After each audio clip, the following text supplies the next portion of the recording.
We've spoken to different people on the value chain this morning, painting the picture of what science and innovation looks like in the country.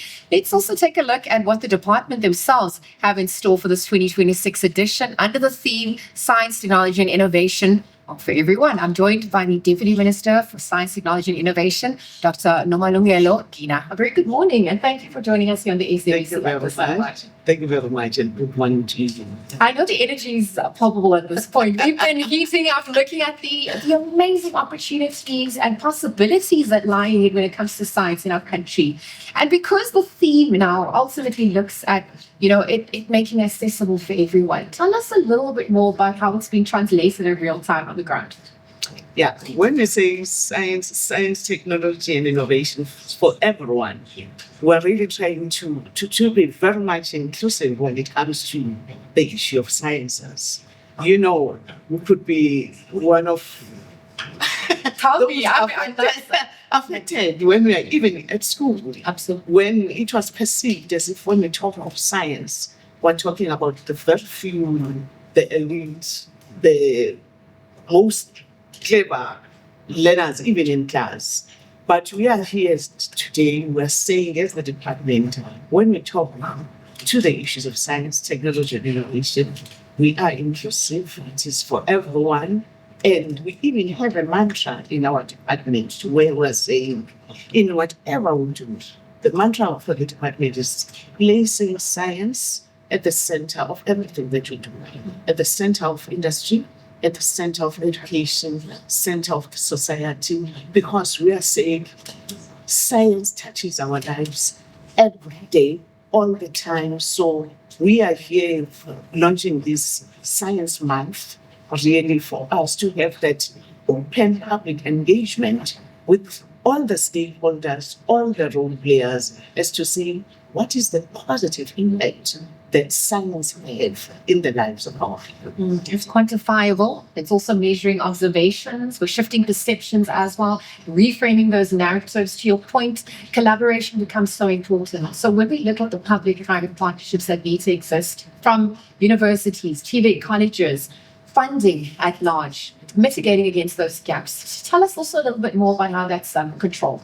When you touch on that, I'm very happy and proud to say, I think 2 weeks ago, we had also a summit where we had very good discussions. We were collaborating even with industry because you are touching the nerve of this thing. When we are saying, when it comes to funding, we look at the R&D, the research and development, how much are we putting as government and also the public sector, the industry, and we're not doing well as a country. When you compare to other countries, we're not doing well at all.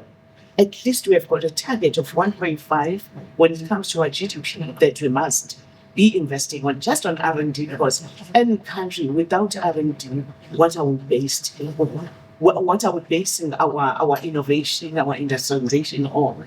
So it's one discussion that we are engaging on, is to say, at least let us grow and be at least 1.5. Right now we're at 0.6 of each. It's not good at all as a country. So the funding part of it is quite important, and such engagements drawing so much attention and the focus to the issue of science. Those are the areas that we want to touch. Also, you touch on the issues of institutions of higher learning. We're working with them and we are happy really with our entities that we are having, the discussions that we are having. And I can surely say we are seeing the light, and when it comes to the growth of our funding, there is a positive traction when it comes to that. Well, there's an intention, and there's obviously action behind those intentions. So increasing the contribution to GDP through RDI. We've also got a number of successful projects that already exist. I'm looking at the SKA,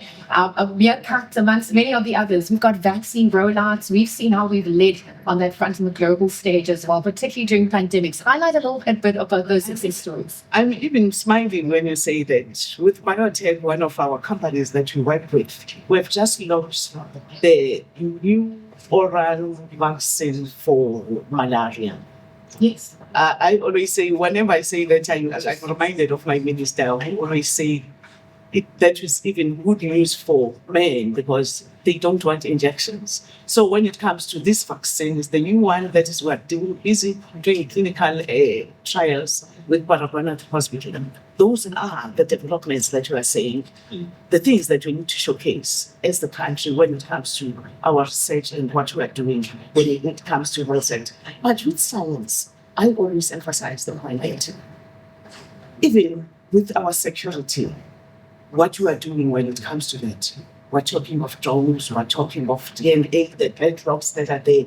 It touches our lives every day, the impact that it does. So these are the platforms where we are saying we will be sharing how we roll ours and how we touch your lives, even your life. As we are standing here, I'm standing with you. This is science. Yes. Right. Yes, and we're in the food manufacturing room as well. It's an example of some of the success projects and how local communities are also integrated. Very quickly, because we're wrapping up now, just in terms of the university celebrating 60 years, it's also another milestone. Definitely it is. And we're happy for the university to be celebrating 60 years with us. That is 60 years of success. Yes. That is 60 years of contribution to the growth and the development of our young people. And we are here today, I'm saying, as we are driving here, I was saying, looking around, I say, we're going to be getting so many scientists from here. This is the impact that we want. This is the needle that we want to move.